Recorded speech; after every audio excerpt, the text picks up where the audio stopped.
Bona nit, benvinguts a aquest hospital de campanya de Santa Anna, el lloc on segurament Francisco es trobaria més a gust. Per ell l'església era un hospital de campanya i aquesta església ha obert les portes i ha esdevingut un hospital de campanya per acollir en el cor de Barcelona els que són descartats, però que aquí són els predilectes. I ara sí, passo al castellà perquè els amics que tenim avui m'entendran millor i perquè a més el meu català lo parlo tan malament que sembla castellà, m'entenen perfectament. Y hoy nos reunimos aquí en esta noche para dar gracias por la vida, por el testimonio y por el coraje del Papa Francisco. Francisco es un pastor que nos enseñó que la Iglesia solo tiene sentido si huele a oveja, si se arremanga, si cura heridas y si se hace hospital de campaña allí donde la vida duele. Para mí hablar de Francisco no es hablar solo de un papa, es hablar de un padre, es hablar de un hermano, es hablar de un amigo y muchas veces también de un cómplice de caminos.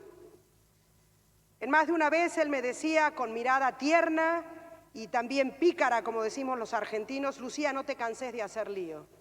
Pero después, como no confiaba mucho en mí o porque sabía que metía mucho la pata, me decía, pero lío del bueno. Y eso me quedó grabado como un mandato, como un envío, como un reto.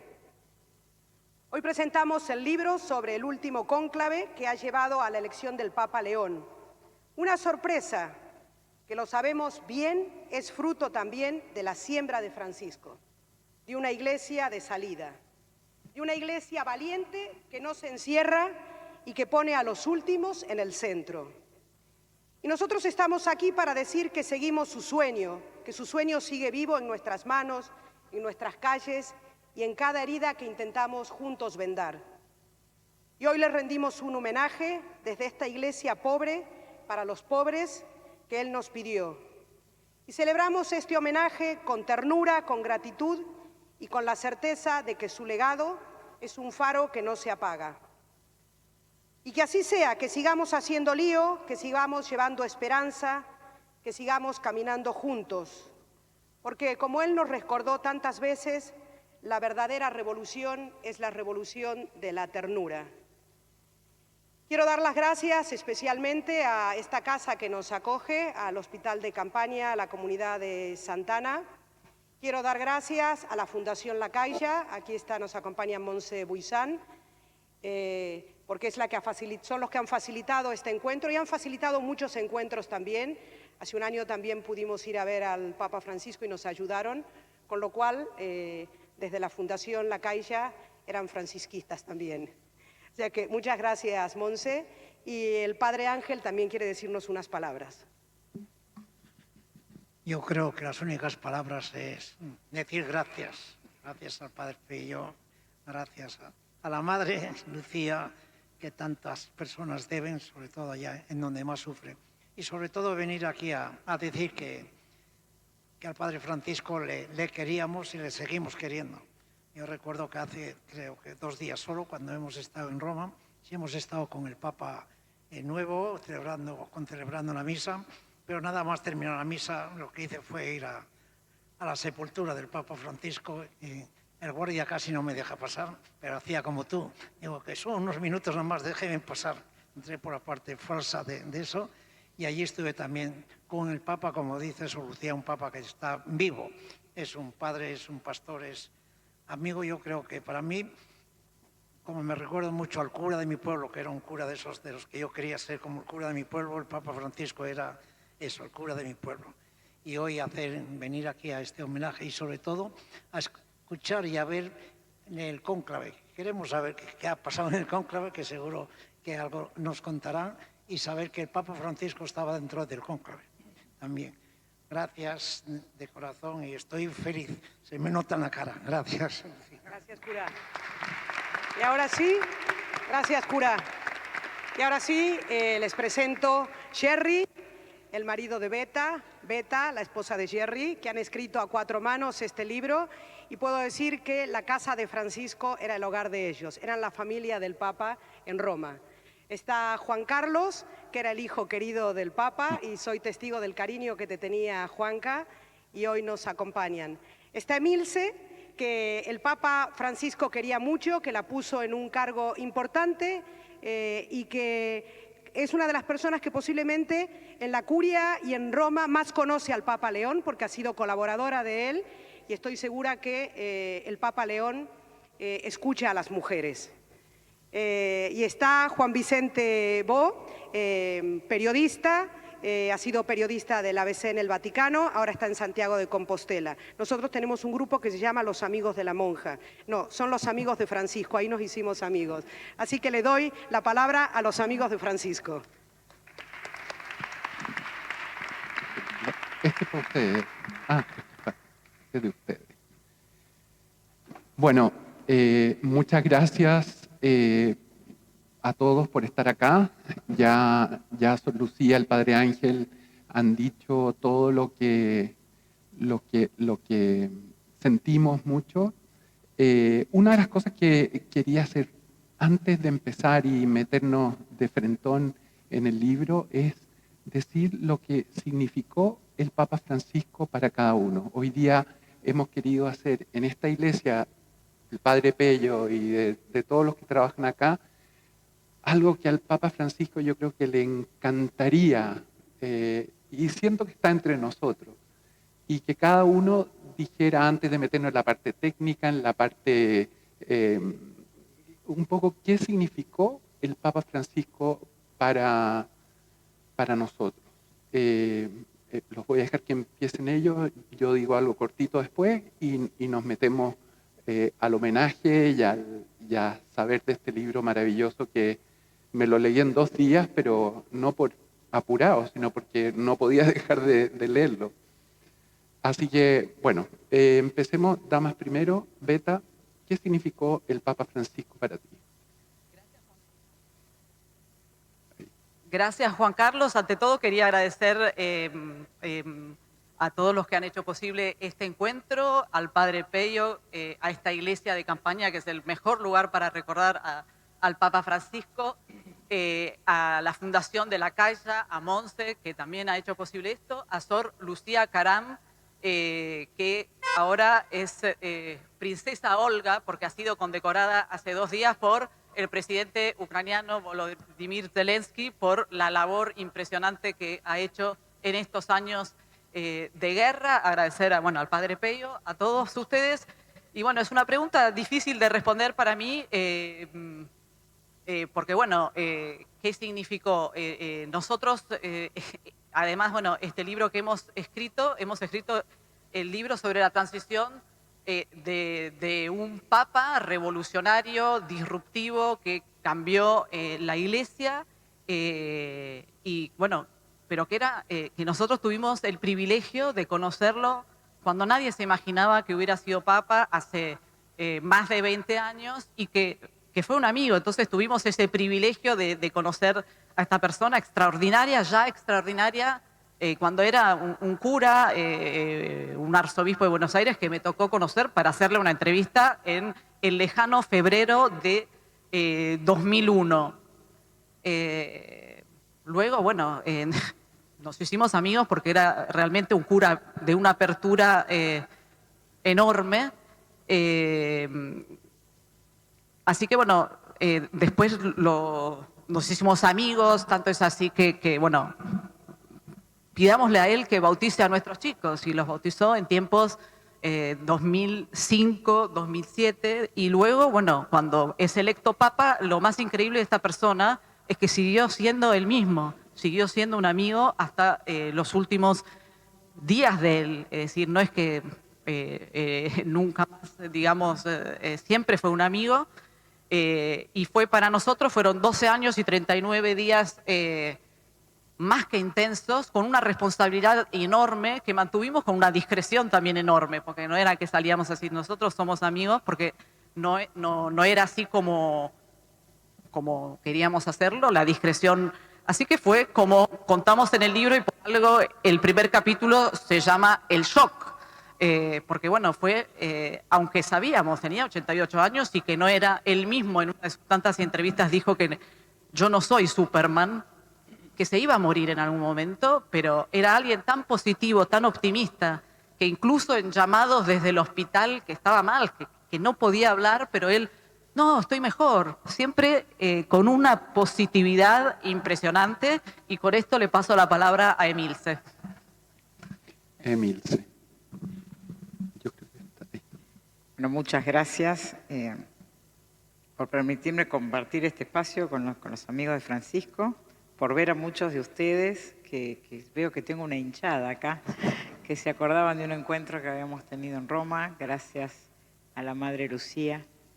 Me encanta decir madre porque en Argentina teníamos a las hermanas españolas y nosotros hablábamos de la madre en el colegio. Pero cuando voy a Europa y a Estados Unidos se usa la palabra hermana. Y no volví a escuchar más la palabra madre hasta que le acaban de llamar así.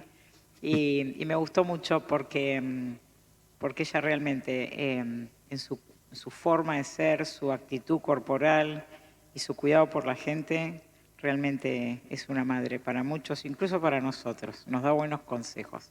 Así que gracias por invitarme. El Papa Francisco, se pueden decir muchas cosas de él. Yo lo describo como un amigo. No, yo no era amiga del Papa, pero él se comportó conmigo sin conocerme, no me conocía, me conoció cuando llegué a Roma y fue mi amigo. Me ayudó, estaba muerta de miedo y me decía, te traje para que te diviertas. Y yo decía, qué modo raro de divertirse.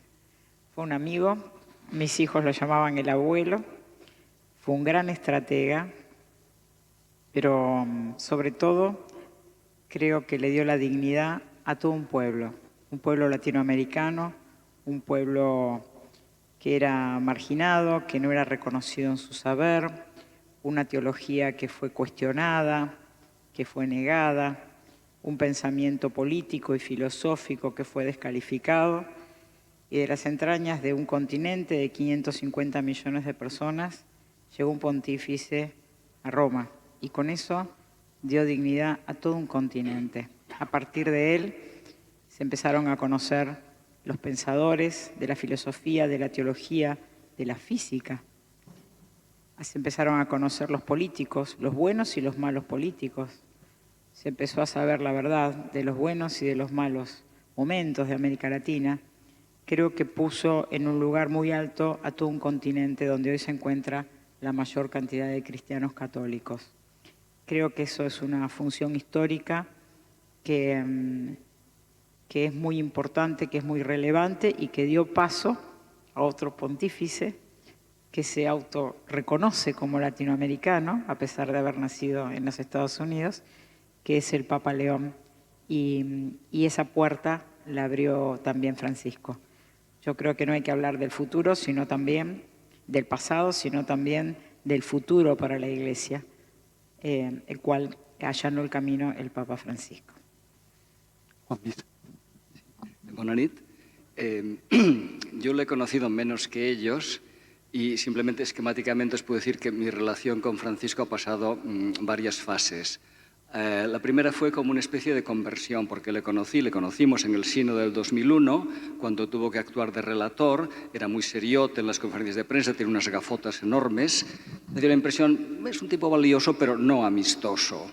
Luego tuvo esa conversión que ha comentado él alguna vez, cuando iba desde la Capilla Sixtina, paró en la Capilla Paulina y salió al balcón, en que cambió su rostro, cambió su modo de relacionarse con los demás, y hemos visto pues, un corazón gigantesco al que yo pues, me convertí.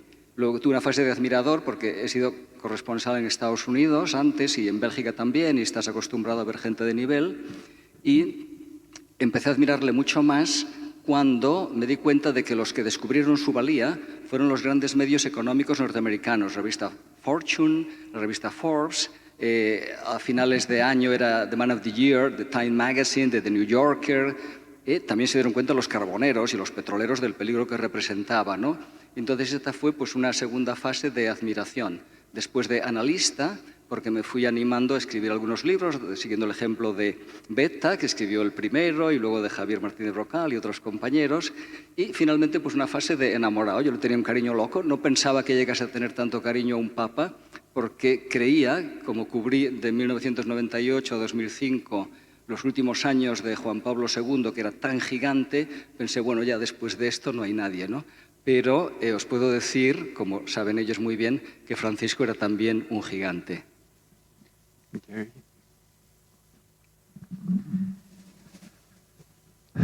Disculpa per il mio spagnolo.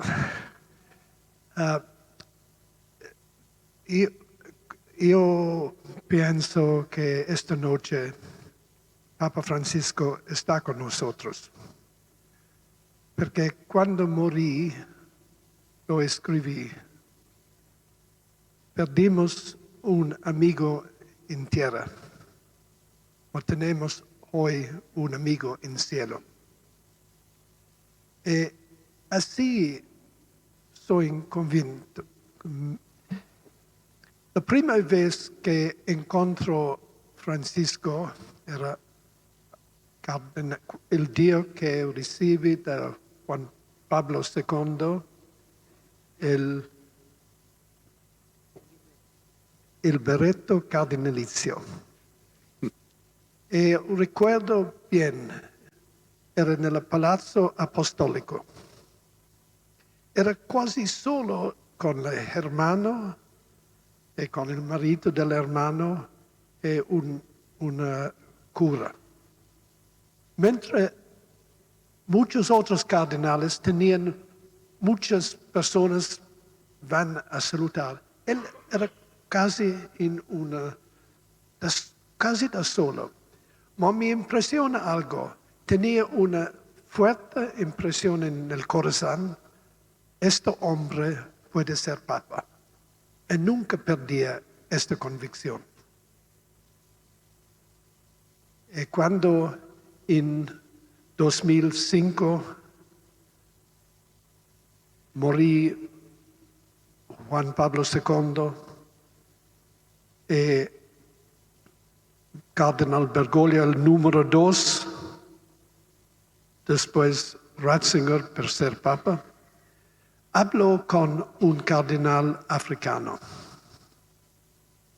El cardenal africano me dice, hoy es un alemán.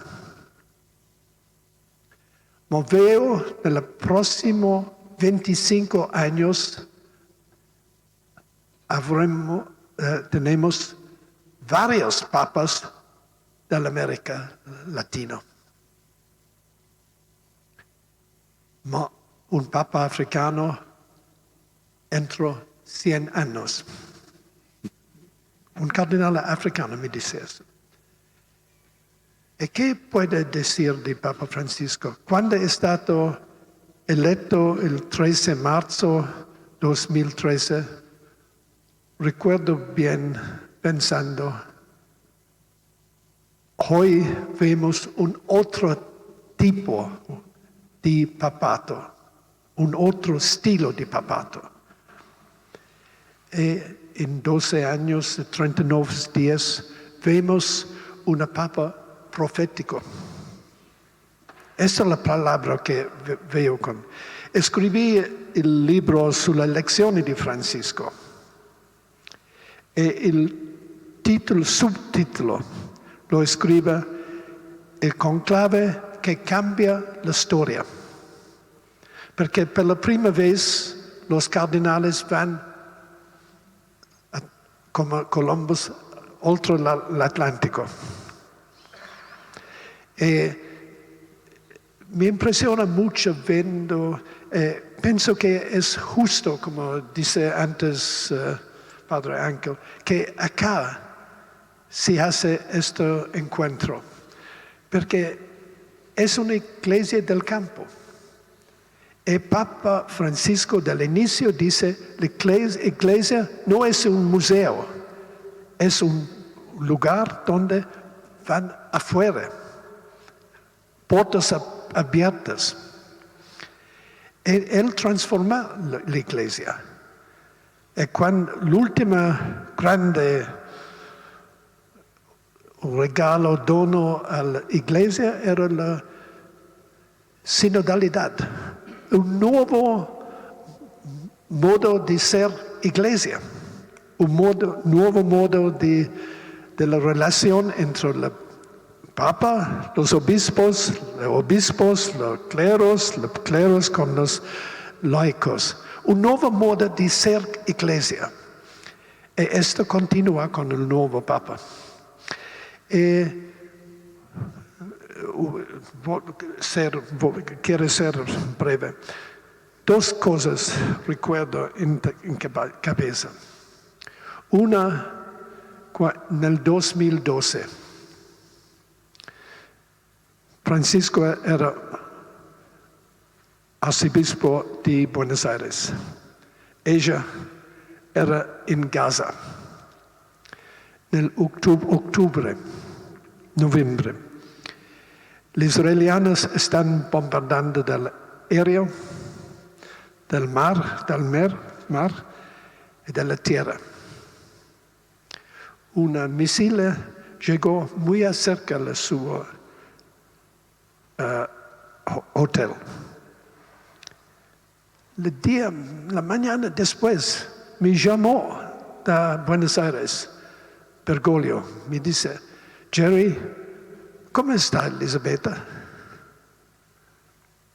Y yo lo dice, ¿qué sucede? Él dice, Jerry, di a ella que estoy rezando per ella e Dio lo proteggerà.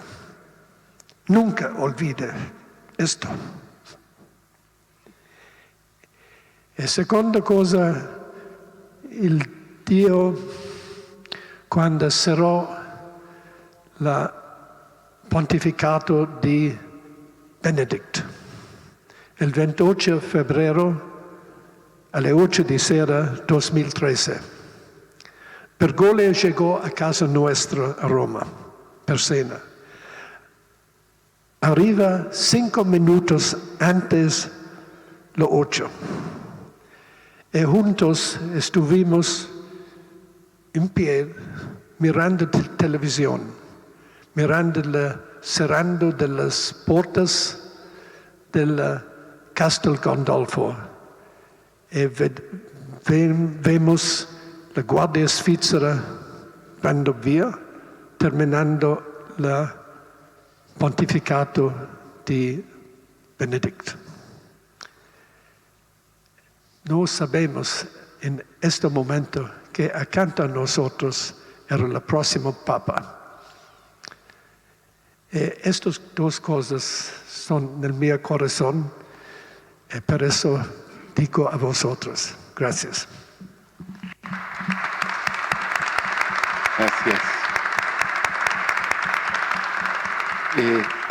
Nos llegó un mensaje, yo también voy a decir lo que yo pienso, pero antes nos llegó un mensaje de Monseñor Jordi Bertomeu, que quería estar acá, pero está en Roma, y nos dice, en los más de 12 años que nos acompañó como romano pontífice, el constructor de puentes desde el puerto de Buenos Aires, recabó en Roma, Francisco no le cerró la puerta a nadie en su apartamento de Santa Marta.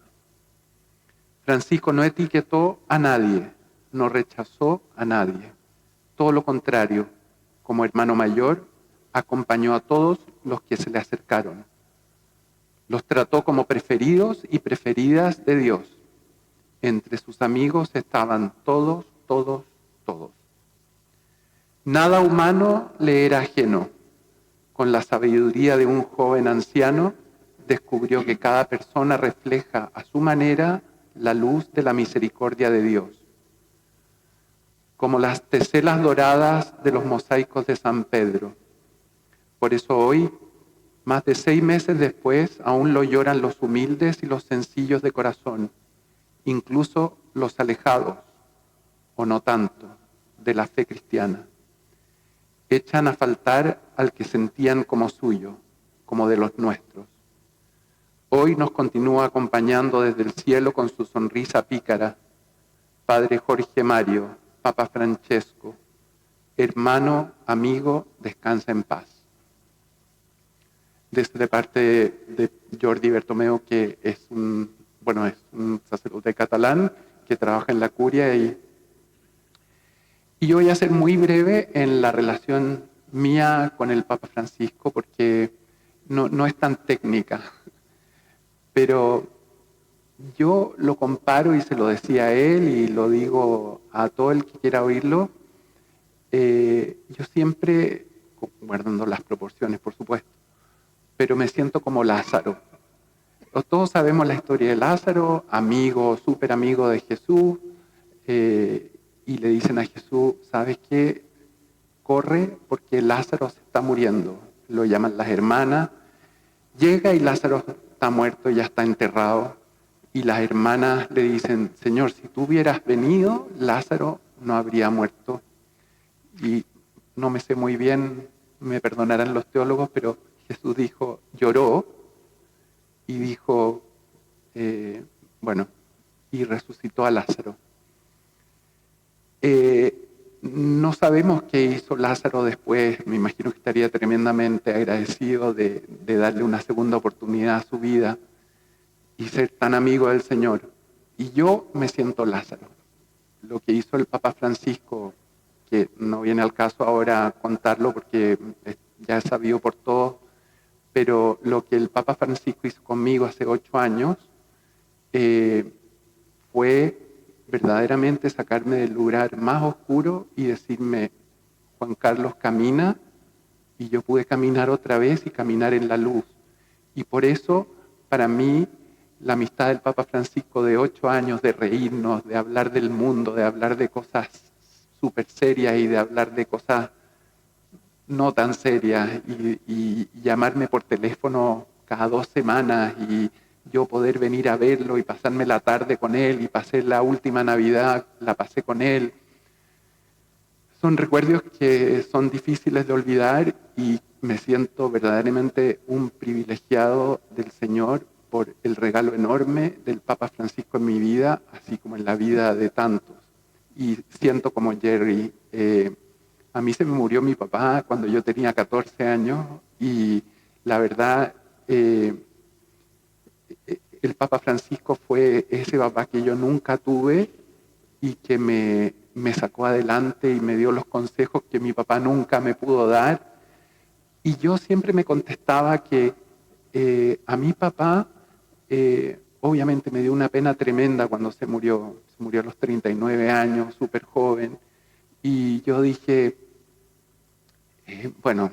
ya no tengo papá, pero el Señor, y siempre, gracias a Dios, me pude mantener cerca del Señor, cerca de María, que para mí han sido fundamentales en mi vida, y el Papa Francisco me lo reafirmó a 1000%.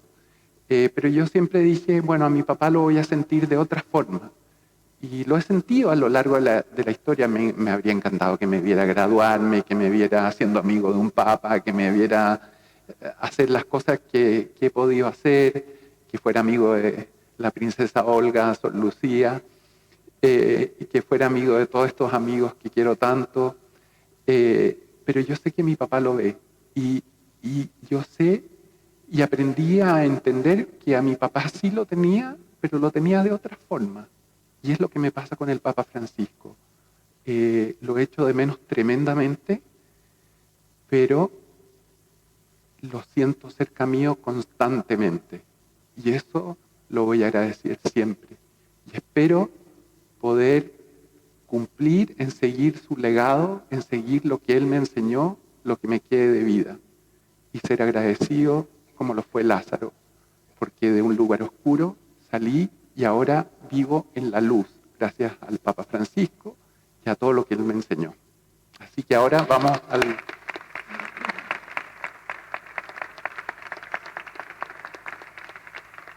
Ahora ese es como el homenaje que queremos rendirle de verdad a este hombre que camina entre nosotros y que estaría tan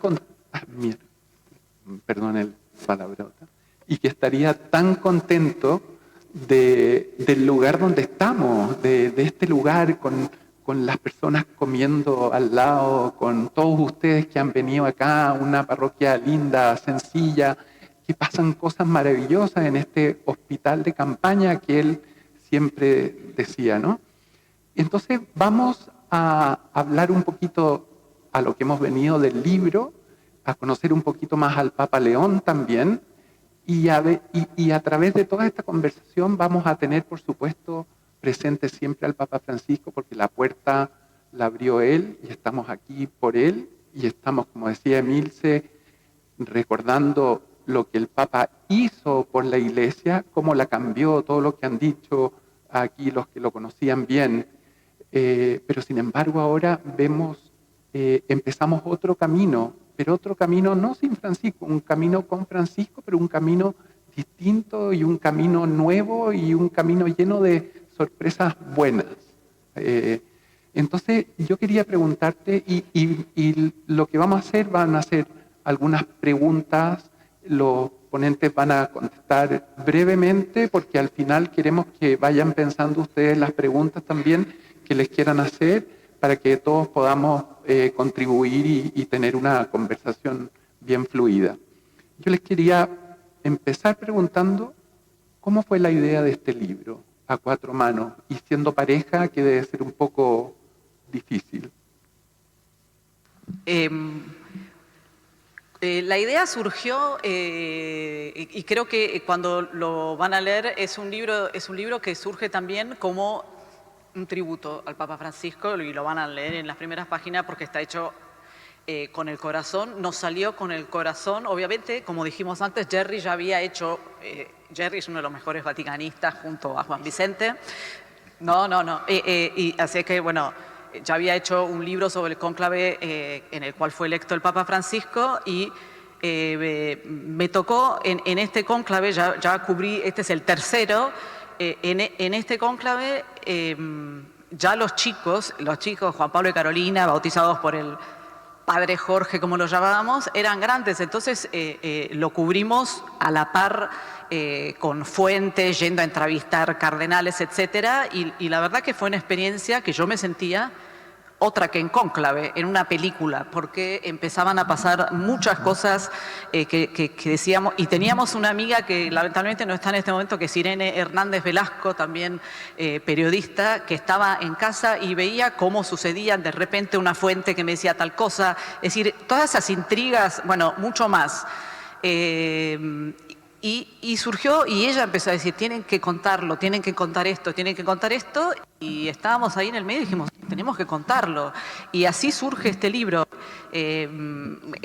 contar finalmente cómo fue esta transición. También verán a nivel personal cómo fue, como decía antes, el primer capítulo, el shock; el segundo, la coraza. Habrán entendido que también soy corresponsal de guerra desde hace mucho tiempo, que el padre Jorge, que leía La Nación, leía que esta mujer que se iba a Afganistán, a Irak, a Gaza, y que de repente, bueno, la muerte de Papa Francisco, esa coraza que siempre tuve para ir a curar una guerra, ya verán que se me sale, porque obviamente fue algo que digo, que finalmente fue un golpe.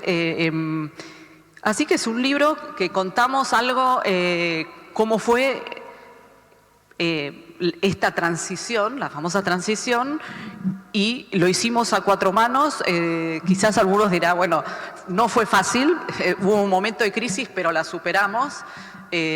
Y verán, está estructurado el libro como un diario que empieza el 21 de abril, el día que muere el Papa Francisco, y vamos contando todo lo que va pasando hasta las congregaciones generales, que son las reuniones precónclave, como saben, que empiezan a llegar los cardenales. Nos vamos enterando de muchas cosas, vamos escribiendo artículos y bueno, y después, como ya dijo Jerry, que un cardenal africano le dijo hace mucho tiempo, es decir, si hay alguien que tiene fuentes, y fuentes variadas, y que teníamos, éramos nosotros. Fue así que se surgió este libro, que digo, para mí es un homenaje concreto al Papa Francisco.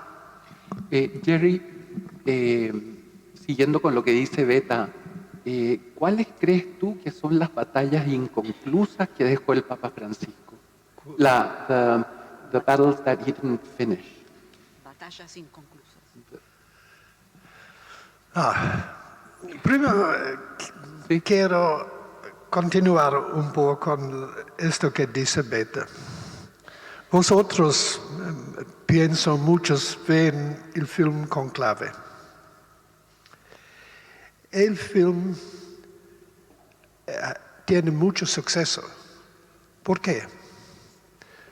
Porque la elección del Papa es algo muy importante para el mundo, pero también algo muy misterioso.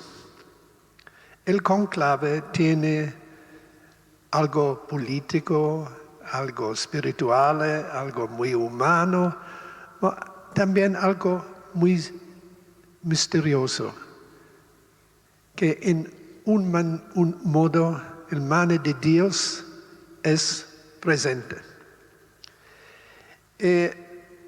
Nos seguimos la tercera conclave que seguimos, 2005, 2013 y 2025. Y vemos que hay mucho interés en las personas. Si veo que Dios es el Señor de la historia, Dios, el mano de Dios es en cosas muy extrañas, muy normales en la historia. Y vemos todos estos en conclave. Cuando morí, la sua pregunta, cuando morí Francisco ha abierto, inició una transformación radical de la Iglesia, volviendo al origen. Y la gran pregunta era, ¿quién puede puede ser el próximo Papa? ¿Puede continuar el legado de Francisco o no? ¿O puede atrasar? Recuerdo, esto era la misma pregunta cuando morí Juan 23. Juan 23 morí en junio 1963. La primera sesión del Vaticano II terminó. Y la gran pregunta, ¿el sucesor de Juan 23 continúa o no el Concilio Vaticano II? Porque todos saben que muchos cardenales en este momento quieren cerrar. Y el conclave nominó Paulo VI Montini, que porta a término. Por eso pienso un poco, es lo mismo pregunta cuando morí Francisco. Los cardenales pueden decir, vamos atrás o vamos adelante. Y afortunadamente sabemos que 92 de 133 cardenales que votaron tienen una experiencia de gobernar una diócesis. Y quieren una persona, un futuro papa que puede gobernar la iglesia, con experiencia de qué sucede en el mundo de la diócesis. El segundo, Francisco ha nombrado 80% de los electores. Y la gran mayoría de ellos quieren continuar con el camino abierto de Francisco. Y nombrando Prevost, que camino Paco Larrados, nombraron un hombre que es convencido de caminar en la misma línea principal de Francisco. Es una personalidad muy diversa, pero su punto central del programa de Francisco, él camina. Jerry, y yo quería preguntarte a ti, Juan Vicente, un poco en la línea de lo que dijo Jerry, y hagamos estas intervenciones cortitas así para... ¿Qué piensas tú de lo que ha dicho Jerry? ¿Cuál es tu visión vista de tus tantos años de vaticanista también? Bueno, yo tengo una visión complementaria porque ellos dos son personas encantadoras, extraordinarias, pero son muy sencillos, muy modestos.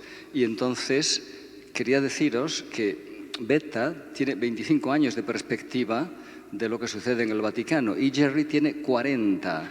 Ellos dos son los que conocen a más cardenales, los que tienen confianza de más cardenales.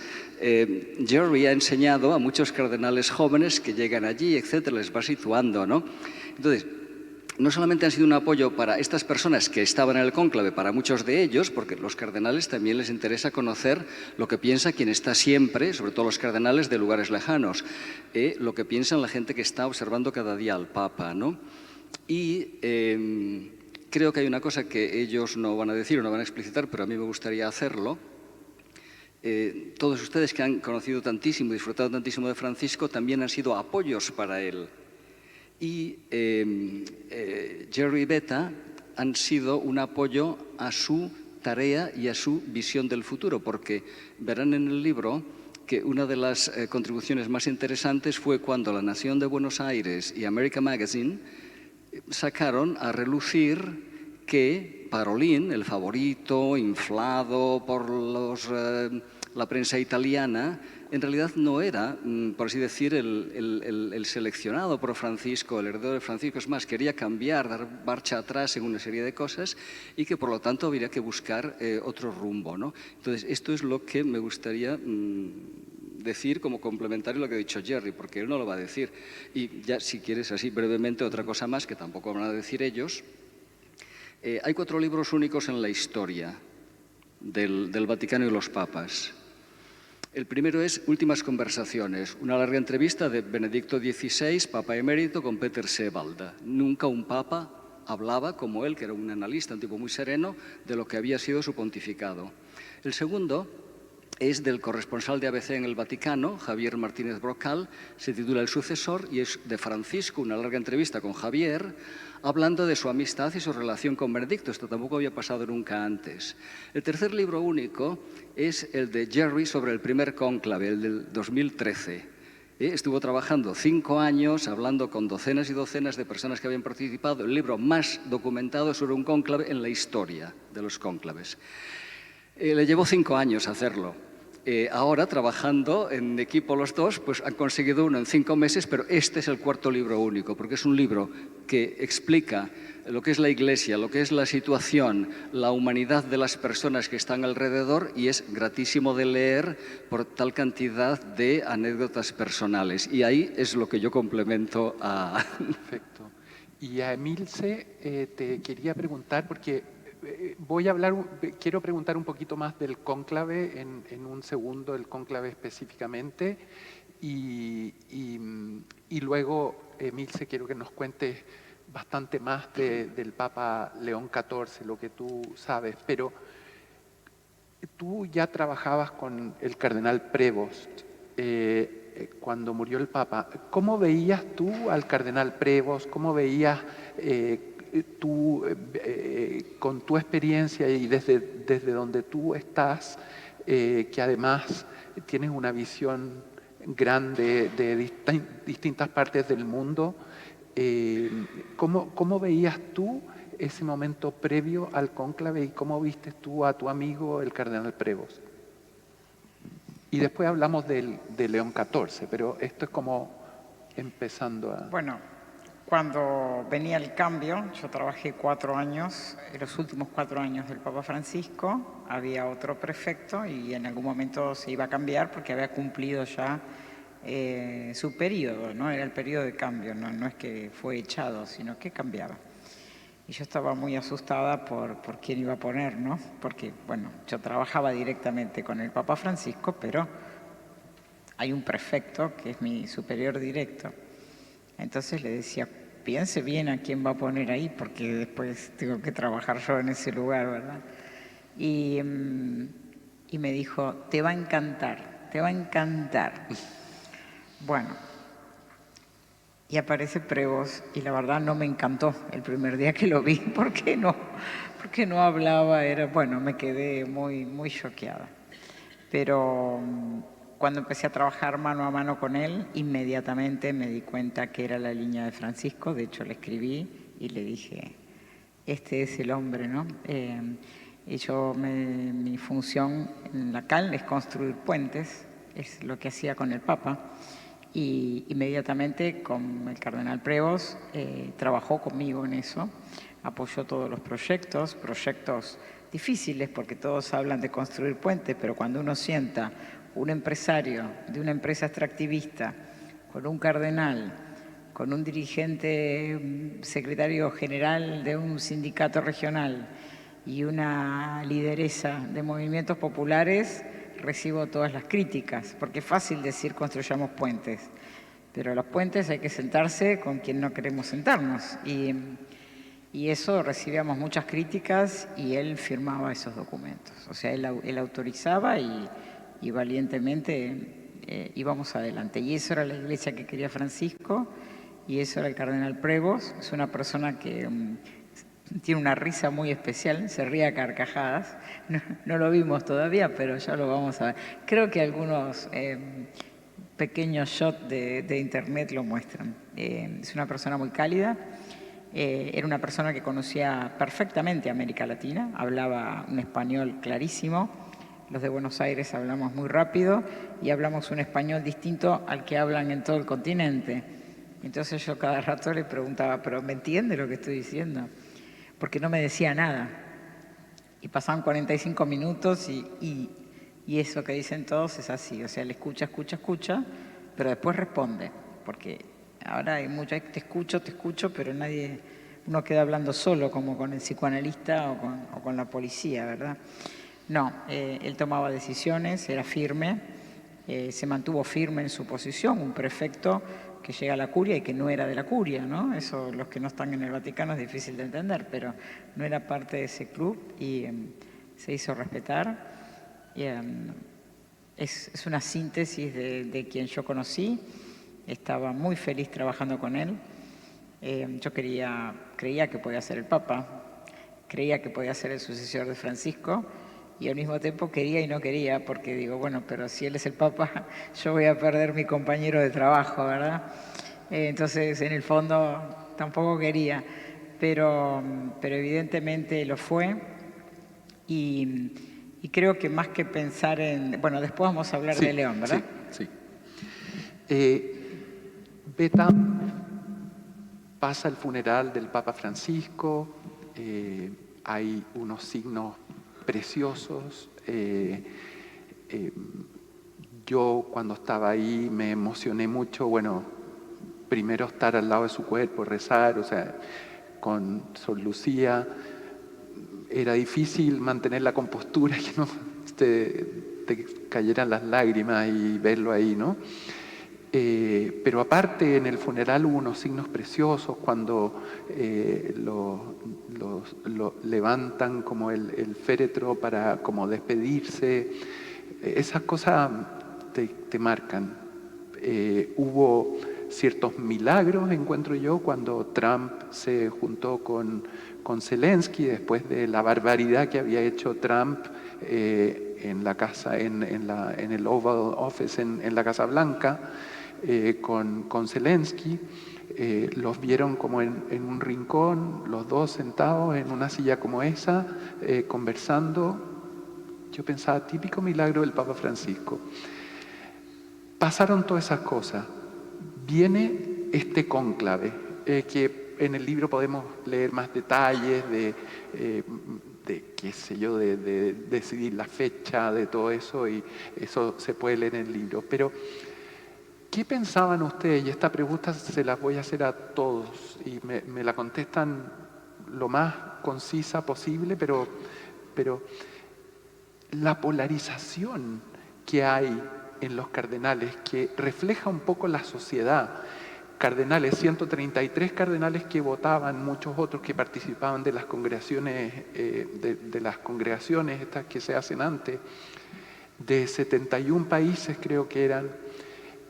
¿Cómo se puede llegar a un consenso con ese desastre? Es una muy buena pregunta. Estamos en un mundo en llamas polarizado y de hecho la sensación era justamente, creo que eso fue muy importante en el cónclave, porque esa polarización había que superarla y increíblemente con esos 80% de cardenales de 70 países que no se conocía, el cónclave más internacional de la historia, donde la presencia del sur global del que hablaba Emilce era evidente. Había cardenales de países que ni siquiera sabemos dónde están en el mapa. La isla de Tonga, ¿dónde está el reino de Tonga? Bueno, tú eres una excepción. Entonces, creo que, bueno, y también había parte de estos cardenales que decían que la polarización que está en el mundo también está en la Iglesia y que había que superar esta polarización. Algunos que culpaban a Francisco de haber polarizado más la Iglesia por ese modo de ser disruptivo, digamos, o tan frontal, tan espontáneo, descontracturando el papado. Y creo que increíblemente en menos de 24 horas encontraron la síntesis y eligieron a un papa que ahora justamente lo primero que dice es hay que superar esa polarización y que llama a dos objetivos, paz y unidad. Así que creo que eso es lo que puedo decir. Jerry. Cuando hacen la elección en 24 horas, el mio primo commento era eso. La iglesia que Francisco ha dato al mundo no es tan diviso como muchos diarios escriben. No puede ser que cardenales del 70 países que casi no conozcan uno del otro, muchos, que puedan concordar sobre un candidato. Y si ve, era en menos de 24 horas. Significa que la Iglesia no es tan divisa en un mundo que es muy, muy fracturado. Y que la narrativa sobre la Iglesia puede ser que no es la verdad narrativa. Esta es una cosa. Segundo, yo pienso que la rapidita de la elección muestra que no solo los hombres hacen la decisión, Dios también está activo. Y reduciendo en el primer voto, se ve solo 3 candidatos. Tengan más de 20 votos y menos de 30. Solo 3. Y de estos 3, una se ve, como describimos en el libro, como troppo viejo para gobernar la iglesia.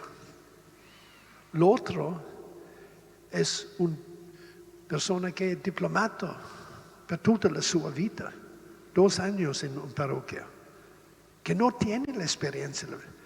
E l'unico altro, Parolín, dice. questo era Parolin, il primo era Erdo, e il terzo era l'uno che tiene esperienza, viaggia in più di 50 paesi del mondo, come jefe del suo ordine, del religioso, dell'Agostiniano, che todos saben que es una capaz de gobernar y todos saben que en el sínodo del 2023 y 2024 él apoya en pieno el programa de Francisco sulla sinodalidad. Per eso, Francisco ha creato un colegio cardinalizio, come Elisabetta dice, la más diversa nella storia dell'Iglesia. Però, entro eso, in poco, es una cosa de inteligencia humana con el mano de Dios, puede hacer cosas muy rápido, mucho más rápido de cuando podemos imaginar. Juan Vicente, la misma pregunta para ti. Este cónclave, esta polarización, ¿qué fue para ti? ¿Cómo lo ves tú? Sí, me gustaría continuar en la línea que él ha mencionado, porque en las reuniones de cardenales de los primeros días, el ruido que emergía solía ser negativo. Estaba demasiado concentrado en las finanzas del Vaticano, la crisis económica del Vaticano, y eso obedecía a personas que llevan mucho tiempo moviendo los hilos, que es una serie de millonarios norteamericanos bastante conocidos, que querían poner el acento en eso. Sí, hay dificultades económicas en el Vaticano, con el plan de pensiones, como lo hay en todas partes, ¿no? Pero estaba exagerado. Lo mismo la polarización. En realidad, quienes más hablaban de polarización eran los polarizantes, los polarizadores. Y a mí me enfadaba mucho. Yo tengo un mal genio, ¿no? Pero me ponía negro escuchar a personas que llevan años criticando a Francisco y creando tensiones y creando división, decir, es que hay tensiones y división en la Iglesia. Pero, hombre, si sois vosotros, ¿no? A ver qué es esto, ¿no? Y la polarización que hay en la Iglesia es la polarización que hay en las sociedades. Bueno, ahora da gusto andar por Barcelona porque el aire está muy limpio, pero recuerdo hace 50 años, la primera vez que vine por aquí, había contaminación por los automóviles, ¿no? Y entonces decimos, oye, es que hay contaminación aquí dentro de esta iglesia de Santa Ana. Sí, pero es el humo que viene de fuera, ¿no? Entonces, esto es un problema exterior sobre todo, ¿no? Y por eso quería comentar esos dos temas. Y la impresión que me dio, poquito a poquito, cuando se fueron centrando en los temas importantes, es que iban como descubriendo pues, aspectos de esta maravillosa personalidad de Prevost, que en definitiva tiene lo mejor de 3 culturas, la americana del Midwest, con todo respeto a Patrick, que es de Washington, D.C., pero es que los del Midwest son muy humanos, ¿no? Lo mejor de la cultura latinoamericana, que tiene corazón, y la cultura romana, pues como estudiante, como observador, ¿no? Tiene 3 mentalidades, esto es muy maravilloso, ¿no? Porque tiene la mentalidad del matemático, la mentalidad del teólogo, la mentalidad del canonista, es doctor en Derecho Canónico, y luego tiene 3 perfiles que han ido saliendo ya aquí, que son el perfil del misionero, que se nota muchísimo, ¿no? Luego el perfil del viajero por todo el mundo, alguien mencionó, estaba en más de 50 países, esto se nota muchísimo en quien ha viajado, ¿no? Y también el perfil maravilloso del insider del Vaticano, que tú has comentado también, con lo cual era la persona ideal. Entonces, poquito a poquito, y vosotros lo contáis en el libro, pues los distintos electores iban descubriendo algunas de estas facetas hasta que la constelación emerge. Y quiero decir algo corto sobre esto y luego quiero preguntarle a Emilce que nos diga cómo fue eso, Habemus Papam, cómo fue para ti eso que lo viviste, es como tu amigo, ¿no? Que ahora es Papa, pero una de las cosas para seguir con el tema de la polarización y que lo hemos hablado, una de las cosas, yo vivía en Washington, D.C., Patrick, tú sabes, y trabajaba en la Casa Blanca. Me fui cuando Trump, porque ya no di más, 24 años en Estados Unidos, y otra vez Trump, el Papa Francisco me dijo, ándate a Madrid, que te gusta, y podía trabajar de ahí. Y bueno, estaba más cerca de la princesa Olga, de Sor Lucía, y de Ucrania y del Papa Francisco. Entonces, pero una de las cosas que me llamaba tanto la atención del Papa Francisco era cuando él me decía, no soporto esta polarización, que obispos en el mundo utilicen los sacramentos como armas contra las personas. Esto de que tú puedes comulgar, tú no puedes comulgar, ¿por qué? Si la comunión es para todos, no es para los santos. La comunión es para todos. Y para mí era un reflejo de lo que yo personalmente quería y lo que creo que muchas de las personas que se acercaron a la Iglesia gracias al Papa Francisco y a su cercanía, que nos decíamos, oye, en Estados Unidos, por ejemplo, es monotemático hablar del aborto. Oye, ya, el aborto pro vida, perfecto. Pero, ¿qué pasa con los pobres? ¿Qué pasa con los inmigrantes, la brutalidad como los están tratando ahora? ¿Qué pasa con la pena de muerte? Eso también es ser pro vida. Y me emocionó cuando León XIV, defendiendo a lo que había pasado en Chicago, esta situación, salió y fue como, yo dije, pero estoy oyendo al Papa Francisco, tiene su estilo, tiene su otra forma de ser, pero en esa línea. Pero volviendo, te quiero hacer esa pregunta, después vamos a volver a una pregunta concreta del cónclave y después preguntas de ustedes, así que vayan preparando y si no, van a ser a dedo. Y Emilce, ¿qué fue para ti ese día? Bueno, fue algo inesperado. Toda mi vida fue inesperada en los últimos 5 años, ¿no? Trabajar con un papa yo soy teóloga, trabajé en muchos países, trabajé en organismos internacionales, pero como teóloga nunca pensé que iba a tener un cargo en la curia, que es un trabajo de gestión. De hecho, no estoy escribiendo nada. Entonces ya eso era inesperado. Que tuviese un jefe que pensara como yo y que pudiese ir adelante con todos esos proyectos, porque, bueno, estoy casada con un norteamericano, tengo hijos norteamericanos, pero soy de Buenos Aires y mi idea es que hay que unir las Américas. Hay que unir las Américas y esa es la propuesta que llevé al Papa Francisco. Y era difícil en América Latina decir que teníamos que trabajar juntos con los gringos, ¿no? Imagínense. Muy difícil, pero como me conocían de 40 años mi forma de pensar, bueno, así, un poco con los dientes cerrados, me apoyaron. Y también decir a Estados Unidos que tenían que trabajar con los latinos y que no nos tenían que llevar para contar cómo éramos los pobres o cómo éramos las mujeres, que íbamos a mostrar modelos de diálogo social, modelos de integración, sobre todo las experiencias de Argentina y de Brasil, donde no solamente tienen energía nuclear, sino eso indica que hubo desarrollo industrial avanzado. O sea, había que poner en valor todo un continente. Había que vencer esa mentalidad no gringos o no latinoamericanos, ¿no? Que son todos pobres, porque los migrantes que echan son los pobres. A los que no son pobres no se los llama migrantes, se los llama extranjeros. Entonces hay que aclarar eso. Era muy difícil. Y aparece una persona que es al revés. O sea, yo era una latina viviendo en Estados Unidos y él era un gringo viviendo en Latinoamérica. Entonces, eso ya era más raro todavía. Era raro trabajar con un papa impensado. Era más raro que este papa, que este jefe que tenía era la inversa mía y que entendía de lo que estaba hablando. Pero ya lo más raro de todo es que cuando sale ese nombre en el balcón, yo estaba corriendo, ya vi que la hora había terminado, más o menos se sabe a qué hora son las elecciones, y dije, bueno, ya no hay papa hoy, me voy a correr. Y estaba vestida con ropa deportiva y me fui a correr cuando alguien me dice, escucho en el auricular que dicen Bianco. Entonces empecé a correr para el Vaticano, llegué, no me dejaban entrar, pero no me reconocían cómo estaba, y cuando estaba mi esposo al lado y cuando dicen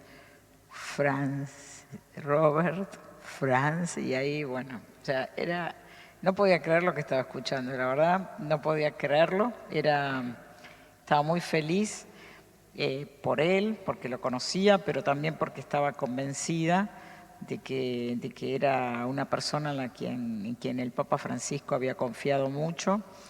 Lo conocía de muchos años antes y sabía que había una relación entre ellos realmente cercana. Así que ahí, pero igual creo que más que pensar en, o sea, creo que hay que recordar qué es el pueblo de Dios, porque esa me parece que es el límite que tenemos que romper. O sea, hacia dónde va la Iglesia depende del pueblo de Dios. El Papa Francisco nos habló de una pirámide invertida. Ese pueblo de Dios sabe a dónde quiere que vaya la Iglesia. Entonces, no es que viene una persona y maneja la libre voluntad de las personas, sea un presidente o sea un pontífice. Como católicos respetamos, pero ese pontífice también escucha a dónde quiere ese pueblo de Dios ir. Y creo que ese fue el gran trabajo de Francisco, que lo vamos a ver con el tiempo. O sea, lo que tenemos que ver de Francisco es qué quedó en la gente, a dónde quiere ir esa gente.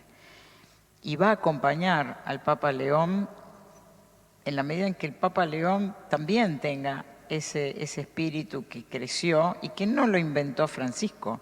Eso es el Sensus Fidei Fidelium del Concilio Vaticano II, que no va a ser fácil porque la Iglesia no es una ciudad, o sea, la ciudad de Dios está dentro de esta ciudad, donde la gente ha pegado un giro. Vemos los últimos candidatos que han sido electos como presidentes. La gente en general quiere estructuras menos democráticas y más totalitarias, está pidiendo eso, y esa misma gente es la que comulga en nuestras iglesias.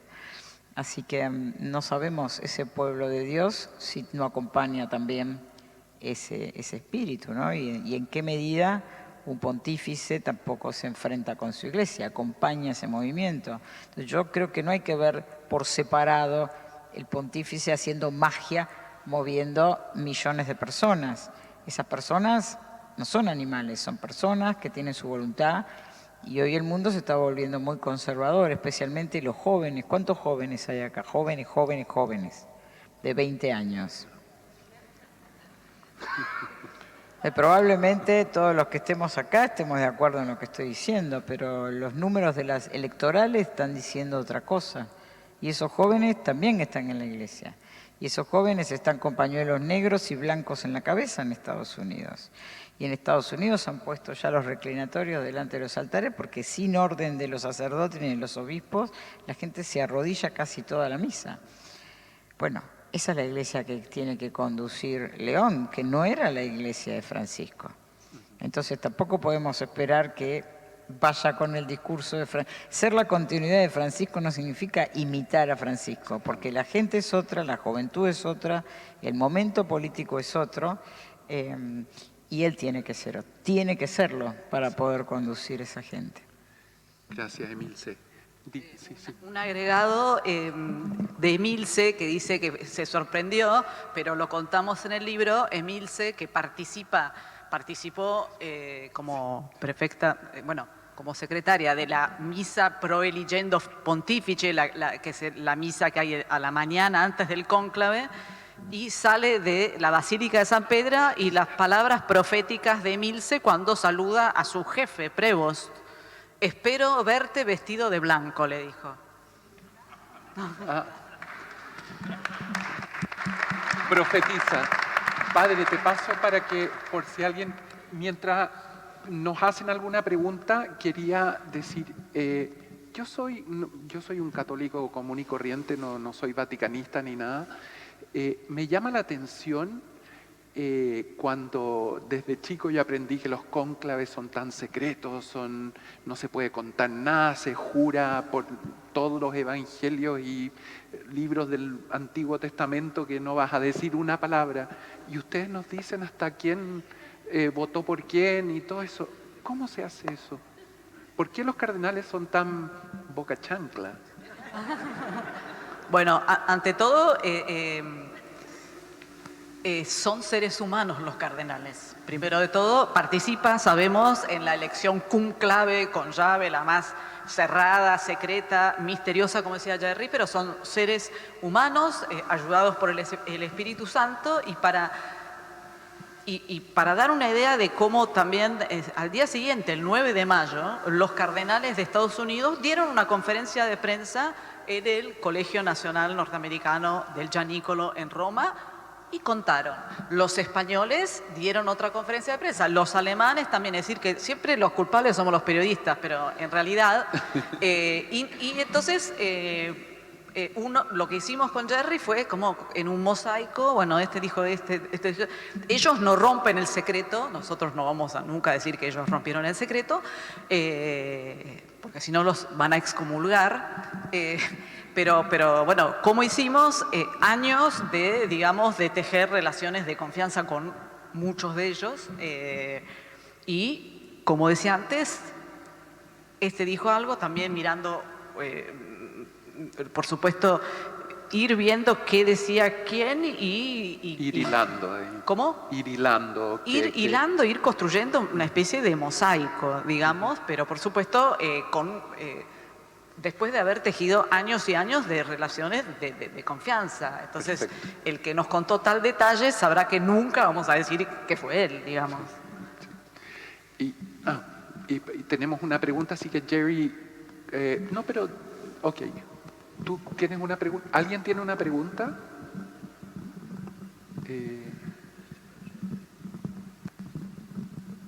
Yo creo que Sor Lucía está pensando una pregunta... ¿Alguna pregunta? Lo que sea. Aquí se puede preguntar de todo. Si los cardenales cuentan todo, nosotros también. Jerry, por mientras. Recuerdo.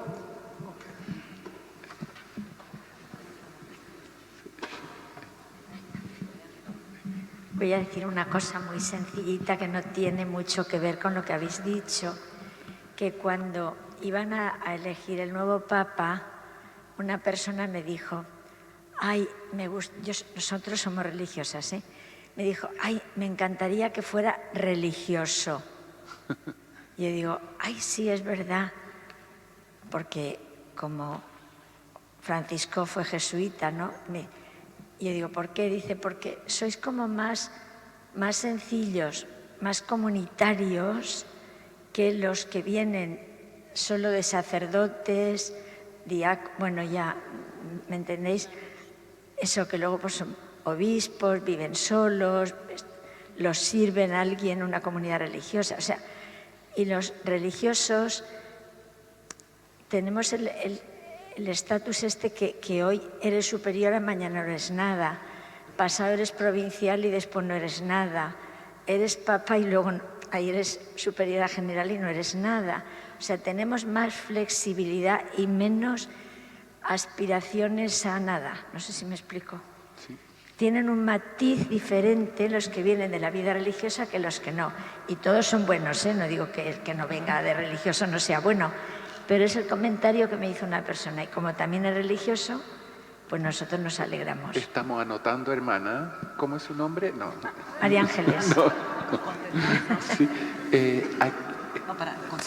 Sí, contesta. No, creo que es muy interesante lo que dice la hermana, porque en el libro también, haciendo de los 133 cardenales, este fue el cónclave con más candidatos religiosos, porque estaba el agustino, había 4 jesuitas, había salesianos, nunca en un cónclave, ahora no recuerdo bien el número. 25% de los electores son de órdenes religiosas, nunca en la historia era tan miembros de la orden religiosos. El punto, hermana, pienso es esto. En momentos difíciles de la historia de la Iglesia,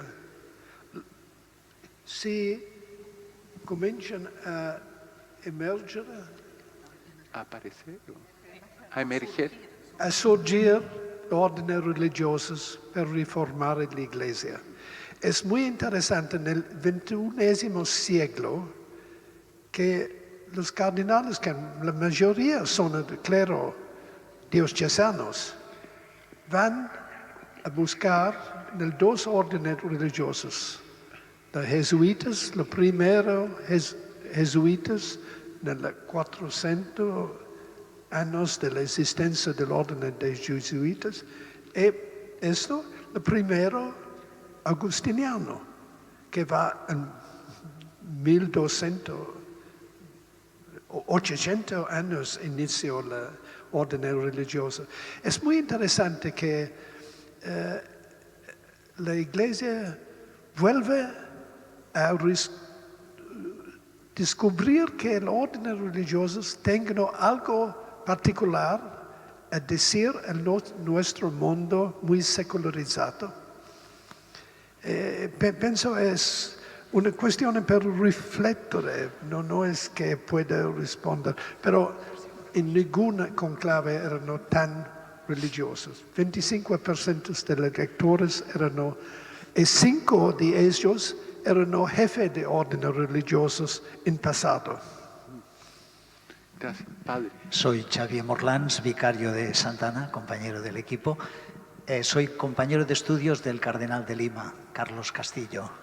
El 27 de febrero de este año, a las 5 de la tarde, al acabar la entrevista del cardenal de Lima con Prevost, que se conoce en Perú, pude entrar y entregarle el libro que he escrito, perdón por la cuña publicitaria, de 430 páginas, demostrando que el celibato obligatorio hasta el siglo XX fue puramente una ley, porque para todos era evidente que el matrimonio, aunque sea dentro del cristiano, hay una impureza.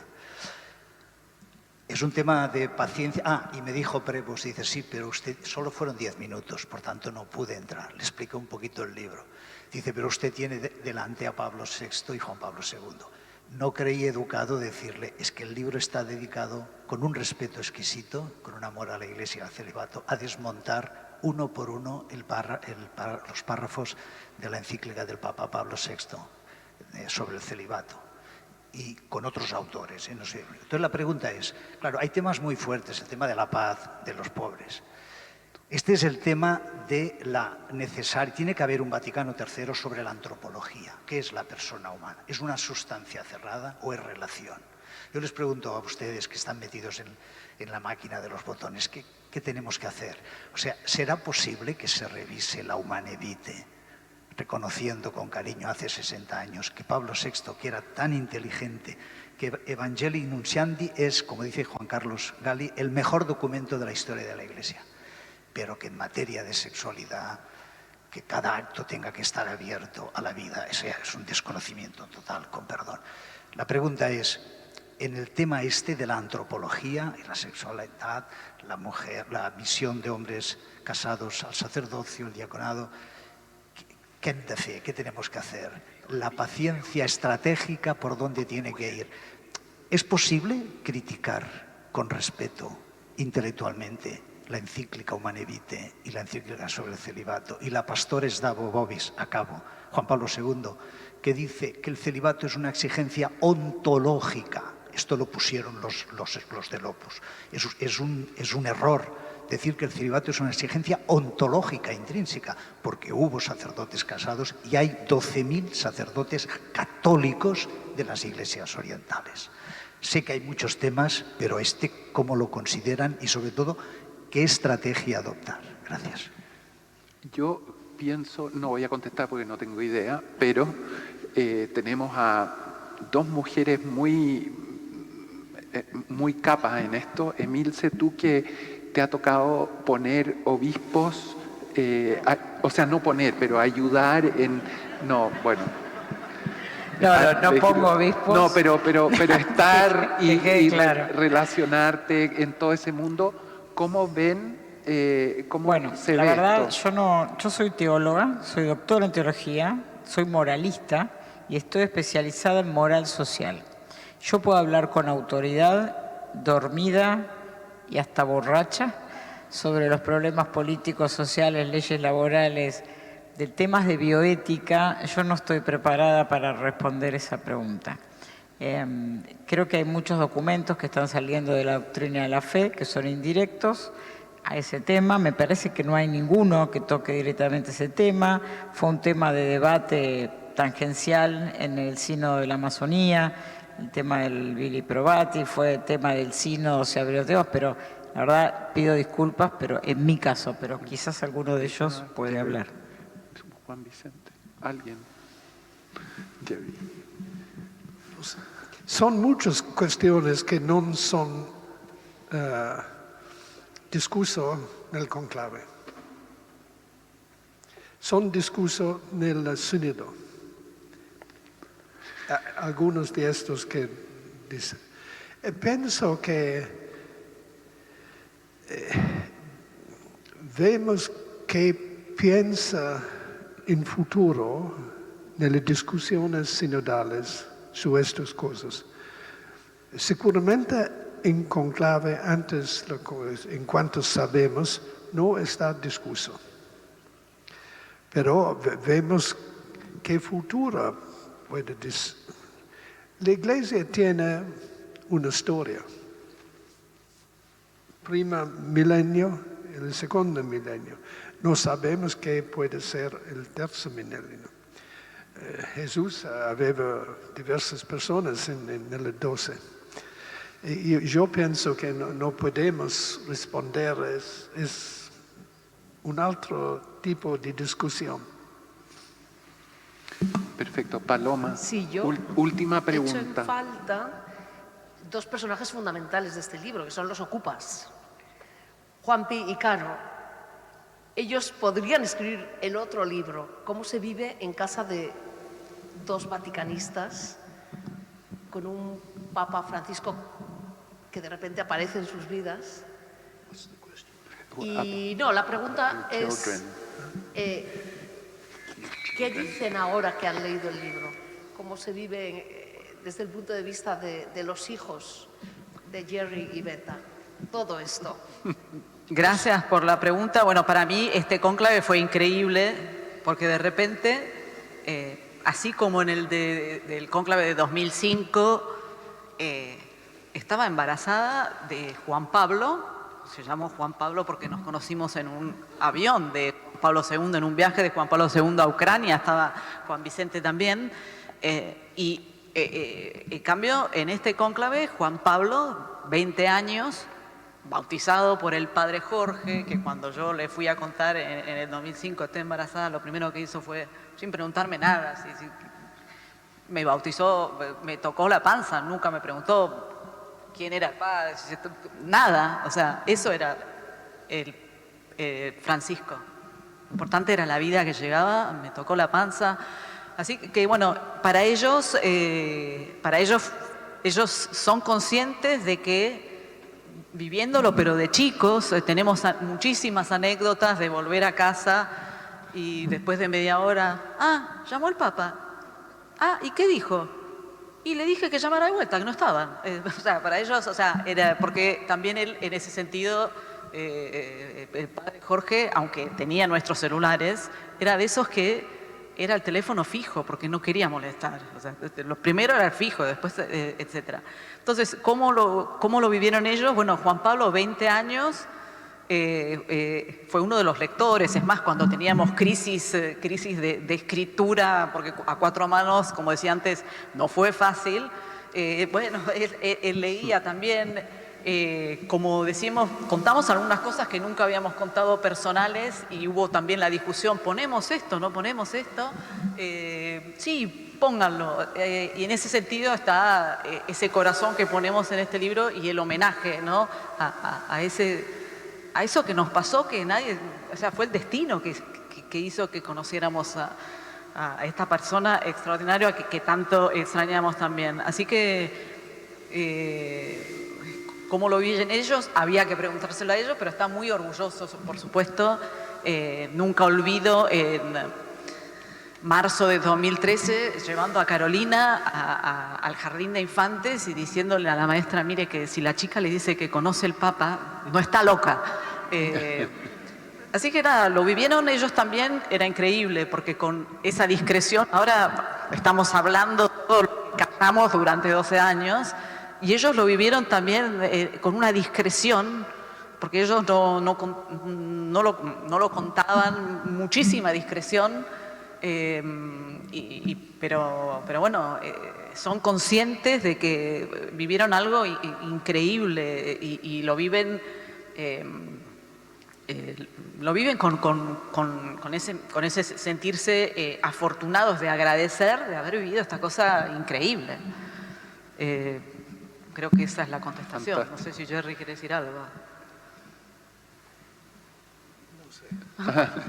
Bueno, dijo el padre Pello, última pregunta, no más. Entonces quería invitar al padre Pello. Sor Lucía, ¿puedes venir? Y darle las gracias también a Jerry, a Beta, a Emilce, a Juan Vicente y por supuesto a Patrick, que está allá, y a todos los que han venido, y por supuesto las gracias más grandes a nuestro querido Papa Francisco, que está aquí entre nosotros. Padre Pello. Bueno, agradeceros vuestro trabajo, que pues también estar en Roma. Yo vengo de Roma, hemos estado en la Jornada Mundial de los Pobres, pero es muy bello, pero también es trabajoso, ¿no? Entonces, agradeceros vuestro servicio a la Iglesia. Si algo nos enseñan Francisco y León, sobre todo es que nos fijemos en Jesús. Entonces, pues, que nos fijemos en Jesús, renovará la Iglesia.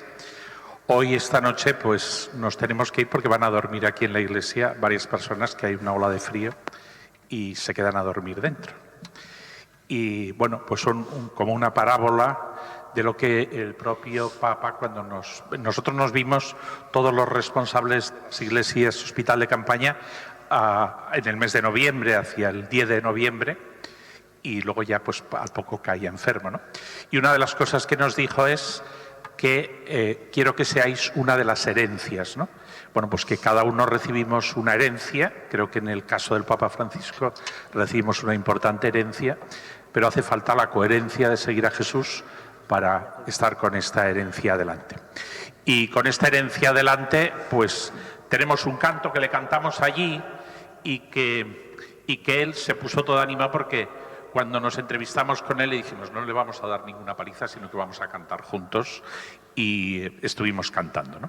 Y entonces, bueno, pues queremos cantarle esta canción, que se la cantamos al Papa Francisco, pero ahora también la seguimos cantando nosotros. Solo una cosa. Primero, comprar el libro. Os vais a enterar de lo que se puede y de lo que no se puede saber del cónclave. Comprar el libro, que vale la pena. Se lee fácil, se lee rápido y se conocen las entrañas de la Iglesia. Y van a entender por qué no son las mujeres las que hablan demasiado. Habladuría de mujeres. No, los que hablan son los cardenales. Con lo cual, esto es una cosa. Y otra cosa que me había olvidado y agradezco poderlo decir. Esta mañana me llamó el cardenal Omeya, que están reunidos en conferencia episcopal.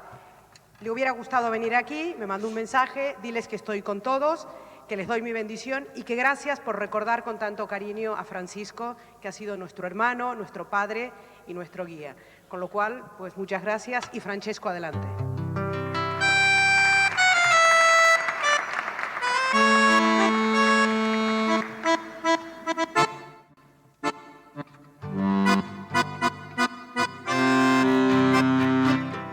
Francesco, adelante, tú sigue caminante. Francesco, adelante, Dios te guíe, Dios te guarde. Conmigo. Francesco, adelante, tú sigue caminante, tú sigue caminante. Francesco, adelante, Dios te guíe, Dios te guarde. Dios te guíe, Dios te guarde. Nos diste la alegría del puro evangelio, Iglesia en salida, Iglesia como pueblo, siempre primereando, bajaste a las trincheras y te vimos llorando por una absurda guerra. Todos, Francesco. Francesco, adelante, tú sigue caminante. Francesco, Francesco, adelante. Dios te guíe. Dios te guíe, Dios te guarde. La hermana madre tierra se queja con lamentos y tú que más quisieras que juntos la cuidemos, y a la madre iglesia le pides decidido que todo el que regresa le acoja con cariño. Nos ponemos de pie. Francesco, adelante, tú sigue caminando. Francesco, adelante, Dios te guíe, Dios te guarde. Fuerte. Francesco, adelante, tú sigue caminando. Francesco, adelante, Dios te guíe, Dios te guarde.